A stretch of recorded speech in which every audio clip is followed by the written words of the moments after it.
Andrea Ferréol, bonjour et merci de nous accueillir chez vous à Aix-en-Provence. On est ravis de vous rencontrer pour parler avec vous de la Priapé des écrevisses, spectacle que vous présentez au Théâtre du Rocher le 24 janvier prochain et qui raconte l'histoire vraie de Marguerite Stenel. Mais qui était donc Marguerite Stenel ? Eh bien, je vais vous répondre en 2 mots, c'est une femme extraordinaire. Enfin, pour moi. Évidemment, elle a fait les 400 coups dans sa vie, mais justement, elle est extraordinaire pour ça. Cette femme, issue de la moyenne bourgeoisie industrielle du territoire de Belfort, très jeune, il la marie, très jeune, avec un monsieur qui s'appelle Stenel, justement, et elle va découvrir très vite que ce monsieur est homosexuel. Elle fait quand même une fille, Marthe, et très vite, les tableaux de ce monsieur ne se vendent pas, c'est pas terrible. Et donc elle se dit, il faut faire bouillir la marmite, il faut que je fasse quelque chose. Alors le quelque chose en question, c'est, elle loue une maison près de Paris et elle va vendre ses charmes, les week-ends, à des prix absolument exorbitants, mais pas à n'importe qui. Elle a parmi ses amis clients et ses habitués, rien d'autre que Toulouse-Lautrec, Aristide Briand, Zola, tous les ministres de l'époque, le roi du Cambodge. Et en plus, elle est la maîtresse attitrée du président de l'époque, Félix Faure. Et donc, pendant disons, un moment d'extase, le président Félix Faure a une crise cardiaque et il est emmené et bien sûr, il décède. Et 9 ans après, dans sa maison, chez elle, on tue sa mère et son mari. Donc, évidemment, elle y était. Et elle va être jugée, mais elle a couché avec beaucoup d'avocats, de présidents. Donc, elle va en prison, mais elle est acquittée. Donc, ce n'est pas elle. De toute façon, je pense que ce n'était pas elle. Mais là, l'État français la paye et elle se tait. C'est un événement qui, je crois que dans sa vie, a été très, très rude pour elle. Et puis, après tous ces problèmes, elle part en Angleterre. Et elle part en Angleterre, évidemment, pour changer de vie. Et là, elle a une chance incroyable, elle tombe sur un monsieur qui est lord et qui est très, très, très, très, très, très, très riche. Et puis, malheureusement, ce monsieur décède. Et ce monsieur décédant, je ne sais pas pourquoi, mais on peut l'imaginer, la famille lui demande de partir. Donc elle part, elle quitte l'Angleterre et elle va au Maroc avec sa fille Marthe. Et là, qu'est-ce qu'elle fait ? Elle organise un faux enlèvement. Et qui est-ce qui paye pour la retrouver ? Le gouvernement français. Tout est dit. Je veux dire, c'est une femme extraordinaire. C'est une femme qui est sulfureuse. Voilà, donc j'aime beaucoup l'interpréter. Elle m'amuse beaucoup. Il y a beaucoup de mots dans cette pièce, beaucoup trop. Heureusement qu'il y a 3 chansons. Et puis, il y a des répliques très, très, très, très drôles. Le public rit. Et voilà, c'est l'essentiel. Et ça se passe généralement très bien. À Avignon, ça s'est passé très bien. On était plein tout le temps. Mais c'est un challenge parce que j'ai mis 4 mois à apprendre le texte. La pièce est une adaptation fidèle de la vie de Marguerite telle qu'on la connaît ? Je l'ai toujours demandé à l'auteur, Christian Siméon, qui ne m'a jamais répondu. Dans les grandes lignes, oui. Je pense que la personne que j'accuse d'avoir assassiné ma mère et mon fils, je ne suis pas sûre que ce soit lui. Je ne suis pas sûre. Voilà, je ne suis pas sûre. Parce que quand j'ai posé la question, je n'ai pas eu de réponse. Mais c'est normal, c'est une pièce de théâtre, il ne peut pas prendre la vie, il ne peut pas non plus comme ça, c'est un peu romancé quand même. Andrea Ferréol, comment vous vous êtes préparée pour ce rôle ? Apprendre. J'ai lu un peu sur elle, j'ai demandé à Vincent qu'il me sorte tout, donc j'ai lu. Et puis, puis après il faut apprendre et puis répéter. C'est une pièce qui est mise en scène par Vincent Messager, avec qui vous travaillez notamment sur Très cher Mandy. Et quand il a lu le texte de Christian Siméon, il a immédiatement pensé à vous pour le rôle de Marguerite. Parce que je suis sulfureuse aussi de temps en temps. Disons que je le fus et je le redeviens. Et puis l'an prochain, c'est les 50 ans de la Grande Bouffe.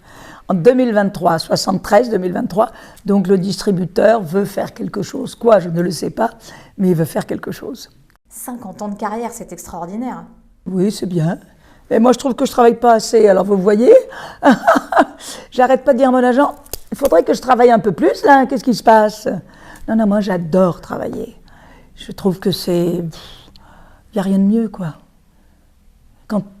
Ce qui ne m'empêche pas d'aller au cinéma, d'aller au théâtre, d'aller à l'opéra, d'aller voir des musées, de faire un festival, ça ne m'empêche pas. Si ce n'est que c'est une vie, c'est vrai, un petit peu à 1000 à l'heure, mais c'est pas grave. On est de toute façon, sur Terre, c'est un passage. Alors autant le passer dans le sourire, dans la bonne humeur, dans l'humour, dans la volupté et dans le bonheur. Et puis vous vivez de votre passion, c'est une passion que vous avez depuis que vous êtes enfant. Oui, absolument. Comment est né cet amour de la scène? La vie est faite de hasard. J'étais aux Beaux-Arts d'Aix. Je voulais être chanteuse d'opéra, moi, déjà. Chef d'orchestre ou chanteuse d'opéra. Et puis, la vie... Enfin bon, aux Beaux-Arts d'Aix, il y a une très jolie fille qui habitait Marseille. Je crois qu'elle s'appelait Maryse, je crois. Et elle me dit, tu voudrais pas, il y a un cours de théâtre à Aix-en-Provence, tu voudrais pas qu'on y aille? Bon, je dis, si tu veux, oui, je vais avec toi. J'y suis allée. Elle en est partie du cours très vite. Et moi, je suis restée. Après, j'ai eu la chance de rencontrer Jean-Laurent Cochet au Festival d'Aix. Il faisait des mises en scène. On me l'a présenté, on a sympathisé. Je suis allée à son cours. Après, je suis revenue à Aix. Il y avait Bourseillet. Je suis allée à son cours. J'ai fait le Festival d'Avignon avec lui. Je ne faisais que de la figuration, des petites choses. Et puis, il me dit, maintenant, ça suffit les cours. Il faudrait que tu partes à Paris. Je suis partie à Paris. Et mes parents m'ont installée dans une petite chambre. Et je suis allée taper aux portes tous les jours. Et j'ai travaillé. Et depuis, je n'ai plus arrêté. Voilà. Et depuis, vous avez fait du théâtre, du cinéma, de la télévision. De ces trois arts-là, vous avez une préférence? J'aime bien les trois, mais j'ai une préférence. Voilà. J'ai fait 145 films, 128 télévisions et 27 pièces de théâtre. L'indice, il est là. J'adore faire du cinéma. J'adore le cinéma. Dans votre grande carrière, vous avez tourné avec beaucoup d'acteurs, beaucoup de réalisateurs. Est-ce qu'il y a une anecdote un peu originale que vous avez envie de nous partager? Il y en a plein, il y a plein de choses. Quand j'ai tourné avec Charles Aznavour, après les plans, il avait un piano qui s'était porté, il cherchait des mélodies, il disait « donne-moi des noms, donne-moi des mots, donne-moi des mots ». Alors je faisais cerise, rat, il fallait lui donner des mots. Bon, je sais pas ce qu'il en fait, il essayait de trouver des mélodies et des paroles ou des textes à mettre en... Voilà, ça c'est amusant parce que tu te dis, il n'arrête jamais, lui aussi, il n'arrêtait jamais. Mickey Rourke, Mickey, scène le pâte, un amour. J'ai fait un film avec Mickey. Qu'est-ce qu'il était gentil. Lui aussi, il n'allait jamais se coucher parce que quand j'allais au plateau, il est 6h30, 7h, il rentrait. Il me dit, tu vas où? Je dis, je vais au maquillage. Je dis, toi, tu viens d'où? La nuit. La nuit, il faisait des cours de boxe. Parce qu'après le film que j'ai fait avec lui, il a fait son film sur la boxe. Donc, après le tournage, il allait boxer dans une salle qu'il faisait ouvrir que pour lui. Et pour aller boxer avec... écoute, des choses comme ça, toi, c'est amusant, mais c'est bien à vivre sur le moment, quoi. Vous n'avez jamais eu envie de passer derrière la caméra? Oh, oui et non. Voilà, oui et non. C'est pour ça que j'aime le cinéma, parce que quand je suis assise sur un plateau, je m'ennuie pas. Je regarde pourquoi ils font un travelling, là. Pourquoi ils mettent un travelling plutôt qu'un chant contre chant? J'essaye de comprendre la manière dont ils tournent. Et un jour, j'ai même dit à Liliana Cavani, elle n'a pas compris, j'arrivais pas à faire une scène. Je dis, écoute, excuse-moi, tu vas la monter comment? Et en fait, j'étais dans le montage de cette scène, je ne voyais pas comment elle allait la monter, je ne pouvais pas la jouer. Quels sont vos projets pour 2023? Donc, il y a un film qui sort, Le Cœur de Rockers, qui sort le 28 décembre. L'année prochaine, il y a un tout petit mariage, où je fais une grand-mère, c'est un petit rôle, mais très sympathique. J'ai l'Impasse, qui va sortir à la télévision, je ne sais pas quand. Et puis, La Priapé et Très cher Mandy, et d'autres pièces de théâtre qui vont arriver. Et je vais refaire, je crois qu'on va reprendre, je crois qu'ils en ont tourné sans moi, mais là, je devrais y être. Je vais retourner à Bordeaux, la maman de Julie Depardieu dans Alexandra L. Voilà. Bon, tout ça, c'est plus tout ce qui arrive, donc tout va bien.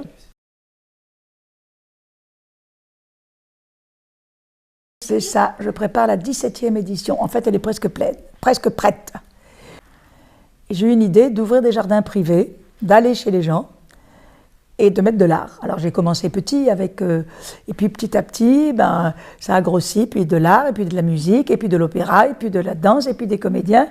Et puis voilà, maintenant on a 10 à 15 000 personnes qui viennent sur le week-end.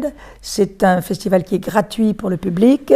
Je donne il ne faut pas être prétentieux, la chance à des artistes pas connus, ou un peu connus, ou très connus comme Ben, ou Otoniel qui est venu, et des gens comme ça, d'exposer et de vendre. Et donc, il y a des installations, il y a de la céramique, il y a des bijoux, il y a de la photographie, il y a des choses étranges, il y a des totems, il y a plein de choses. Et il y aura William Wilson qui va exposer. Mais c'est vraiment très très joyeux. Vous allez flâner de jardin en jardin.